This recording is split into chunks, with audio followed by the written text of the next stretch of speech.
Hello and welcome to Advertising, a short history and a web difference. The purpose of this video is to give a brief outline of the history of advertising over the last 100 to 150 years, and to bring us up to the point where we can look at the differences that the web may be bringing about in this arena.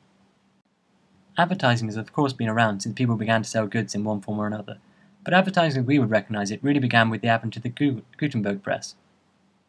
Initially, handbills were printed to be handed out on the street, which were purely made to advertise a certain product or meeting. Then this moved on to booksellers including in their printed works adverts for other printed works, and then of course newspapers came and advertising expanded once again. The thing I want to highlight most about printed adverts, and particularly those in newspapers, is their one-dimensional nature. We encounter them as we flick through a newspaper, and we either read them or we don't. We can choose to ignore it, or we can choose to engage with it. If we choose to engage with it, we just have to take it at face value. We read what we read, and we decide whether or not to believe it or whether or not to buy something. There's not much interaction between us and the advert. Radio was the next great medium for advertising, and it brought with it some important changes. Essentially, you could finally talk to your audience. You could have what would be almost a pseudo-conversation. It felt like there was a conversation, even though the interaction was all one way. You could also enter your audience's mind and place a jingle with them that they would remain with them, and they would take it with them wherever they went. So if they were in a shop and deciding whether to buy Coca-Cola or Pepsi, they could maybe recall the jingle and it would make them think which product they might want to buy. And the importance of this kind of pseudo-conversation style is highlighted by the fact that in 1938 radio surpassed magazines as the premier advertising medium. Television provides with it a chance to make the pseudo-conversation with the consumer even more elaborate. The first TV spot was in 1941, and it featured a Bulova clock ticking for 60 seconds. It was the ident that began and ended the broadcast. And from these small beginnings, of course, they got a lot better, to the point where now Super Bowl advertising is worth millions and millions of dollars, and is almost as important to some people as the Super Bowl itself, and provides a form of cultural entertainment rather than just advertising products. Fast forwarding now to the 1970s, I just want to highlight the regulation began to be brought in as people recognized the power of advertising. And the 1970s was a particularly important era for this in America because it brought about with it three pieces of legal developments. In 1971, Congress prohibited broadcast advertising of cigarettes in recognition of the power that advertising cigarettes using the broadcast medium had. In 1975, the Federal Trade Commission's Improvements Act finally gave the agency power to set industry-wide rules and standards, and it gave them the teeth to be able to take people who violated these standards to federal courts.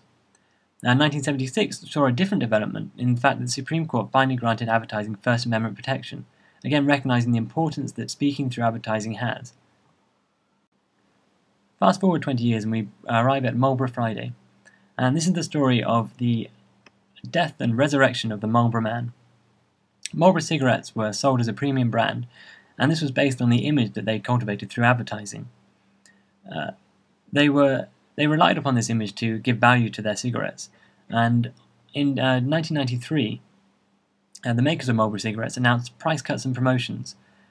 This was a huge shock to the market, as it seemed to be a recognition that advertising alone couldn't sell a product. There needed to be competition on either price or quality. The market suddenly thought branding doesn't work anymore, and went into a kind of a mini meltdown in the advertising arena. And it turns out they were wrong, and Naomi Klein's book, No Logo, provides a brilliant account of this and the way in which the market reacted, which essentially was more advertising. But I include it here to highlight that the foundations of advertising and the foundations of branding, particularly, are quite shaky. We can have our confidence knocked in the power of advertising quite easily, even though we all recognise it generally as an incredibly powerful medium and a very powerful force in society, particularly capitalist society. I move now quickly to the advent of the web, and beginning with web ads. Initially, advertisers saw the web as a medium very similar to newspapers. It was seen as a text and picture-based medium, and the only really exciting development for advertisers was that once you'd managed to capture your audience with the advert you'd taken, the hyperlink allowed them to close the gap between advert and consumption, between the advertiser and the consumer product, so that if you want to know your credit score, you can instantly click on it and you can supposedly find out. Things started to get cleverer, and one of the real kind of innovations was the advent of technologies like Google AdWords. They weren't the first to do this, but they're perhaps the most successful. And what this does is it tries to learn almost intelligently what you are doing when you're on a certain page on the web. So if you're reading your email, it passes your email to find out if you're talking about something in particular and provides a hopefully relevant advert that you might want to click on. The same with if you're looking on a web page, or indeed if you're doing a search, you would get AdWords related to the search.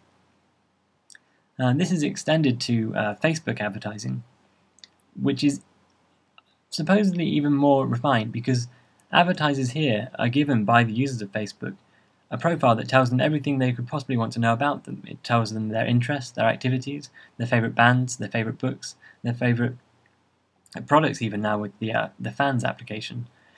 And what this allows is for advertisers to target not just on what you're looking, but what you're interested in might be.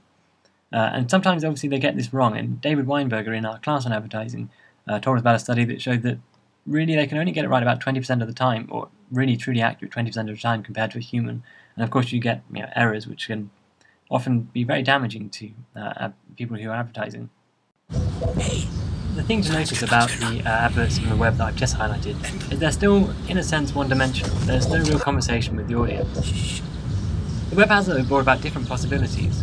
The video you're seeing now is essentially a viral advert in which the users interact with it because they take it and they send it on to their friends, and they may even decide to try and replicate it or may produce a fan site about it. But there's more of interaction between the advert and the consumer.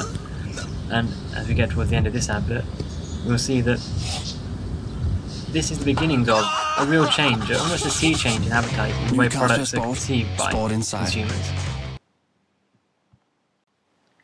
This is, of course, the web difference that I've been driving towards in the process of making this video. And it's been highlighted by David Weinberger and Doc Searles in the book Clue Train Manifesto, in a chapter they wrote in it.